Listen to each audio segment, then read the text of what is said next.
Welcome to Reva tasty kitchen. இன்றைக்கி நம்ம பார்க்க போகிற ரெசிபி என்னன்னு பார்த்தீங்கன்னா ஸ்டஃப்டு எக் சப்பாத்தி தான் பண்ண போகிறோம்.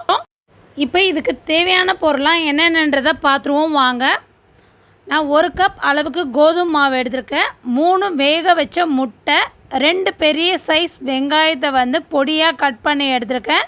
1 ஸ்பூன் அளவுக்கு தனி மிளகாத்தூள், தேவையான அளவுக்கு உப்பு, 1/4 ஸ்பூன் அளவுக்கு மஞ்சள் தூள், 1 கொத்து கருவேப்பிலை, 1/2 ஸ்பூன் கரம் மசாலா, தேவையான அளவுக்கு எண்ணெய். இது எப்படி செய்யலான்றதை பார்த்துருவோம் வாங்க. இப்போ நான் ஒரு பவுல் எடுத்திருக்கேன். இதில் இந்த கோதுமை மாவு ஆட் பண்ணிடலாம். இப்போ இதுக்கு தேவையான அளவுக்கு உப்பு ஆட் பண்ணிடுறேன். இதை நல்லா மிக்ஸ் பண்ணிவிட்டு தண்ணி விட்டு நல்லா சப்பாத்தி மாவு அளவுக்கு நம்ம பிசைஞ்சு எடுக்க போகிறோம். இப்போ பார்த்தீங்கன்னா மாவு நல்லா நான் திரட்டி எடுத்துட்டேன். இப்போ ஒரு 1/2 ஸ்பூன் அளவுக்கு நான் எண்ணெய் ஆட் பண்ணி நல்லா பிசைஞ்சு எடுத்துடுறேன். ஏன்னா மேல் மாவு நல்லா உணராமல் இருக்கும், அதுக்காக தான். இது இப்போ கொஞ்சம் நேரம் ஊறட்டும். நம்ம அதுக்குள்ளே அந்த முட்டை மசாலா ஸ்டஃப் பண்ணுறதுக்கு அதை ரெடி பண்ணிடலாம். இப்போ இந்த 3 முட்டையை நம்ம துருவ போகிறோம். இந்த காய் சீவுற பிளேட் இருக்குது பார்த்திங்களா, இதில் பெரிய ஸ்லைஸ் சீவுறதுல நான் கொஞ்சமாக எண்ணெய் அப்ளை பண்ணிக்கிறேன். எண்ணெய் அப்ளை பண்ணுறப்ப அதில் ஒட்டாமல் நல்லா உதிரி உதிரியாக வரும் அந்த முட்டை. இப்போ இதை துருவிடுறேன் பாருங்கள்.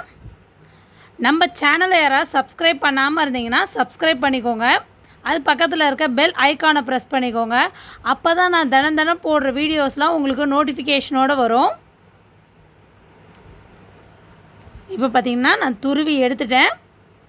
இது மாதிரி மீதி இருக்க 2 முட்டையும் நான் துருவிடுறேன். இப்போ முட்டை துருவல் ரெடி ஆயிடுச்சு. இப்போ நான் அடுப்பில் கடாய் வச்சுருக்கேன். அது நல்லா ஹீட் ஆகிடுச்சு. இப்போ அதில் கொஞ்சமாக எண்ணெய் ஆட் பண்ணிக்கிறேன். இப்போ இதில் வெங்காயத்தை நம்ம ஆட் பண்ணிடலாம்.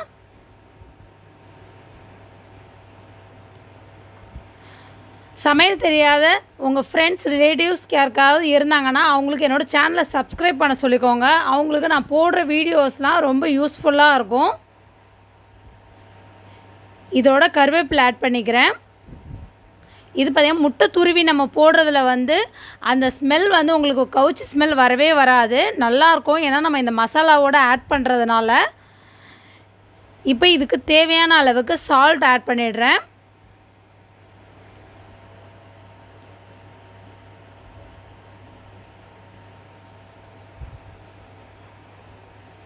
இதுக்கப்புறம் 1/4 ஸ்பூன் அளவுக்கு மஞ்சள் தூள் இதோடு ஆட் பண்ணிக்கலாம்.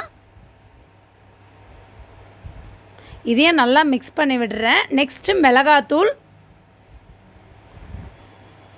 இப்போ அடுப்பை லோ ஃப்ளேமில் வச்சுக்கலாம். மிளகாத்தூள்னால் கருகின மாதிரி ஆகிடும். லோ ஃப்ளேமில் வச்சு நல்லா மிக்ஸ் பண்ணி விடலாம். நெக்ஸ்ட்டு இது கூட கரம் மசாலா ஆட் பண்ணிக்கிறேன். இது ஒரு 2 நிமிஷம் லோ ஃப்ளேம்லேயே வச்சு கிளறி விடலாம்.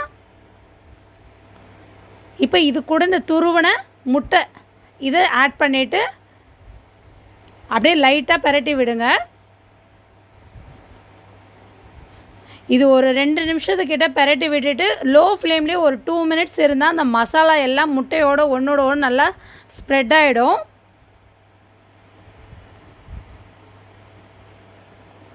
இது ரொம்ப வித்தியாசமான ரெசிபியாக இருக்கும். குழந்தைங்களுக்கு இதுக்கு சைட் டிஷ் எதுவுமே தேவையில்லை, அப்படியே சாப்பிட்லாம். நெக்ஸ்ட்டு நான் மாவு நல்லா உருட்டி எடுத்துட்டேன். இதில் கொஞ்சம் மாவை தொட்டு எடுத்துகிட்டு இப்போ இந்த எக் மசாலாவை ஸ்டஃப் பண்ண போகிறோம் நம்ம இதில்.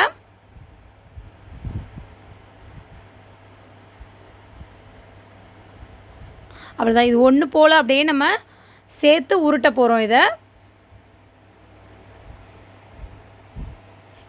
குழந்தைங்களுக்கு நீங்கள் லஞ்ச் பாக்ஸ் ரெசிபியாக கூட ட்ரை பண்ணலாம். இது ரொம்ப டிஃப்ரெண்ட்டாக இருக்கும் டேஸ்ட்டு. அந்த முட்டை ஸ்மெல்லே உங்களுக்கு வராது இதில். இப்போ இதில் இன்னும் கொஞ்சம் நான் மாவு தொட்டு உருட்டிடுறேன்.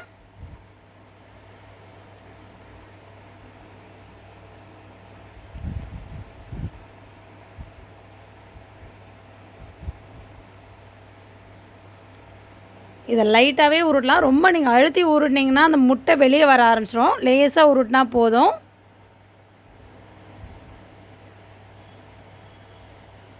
இப்போ ரெடி ஆகிடுச்சு பாருங்கள்.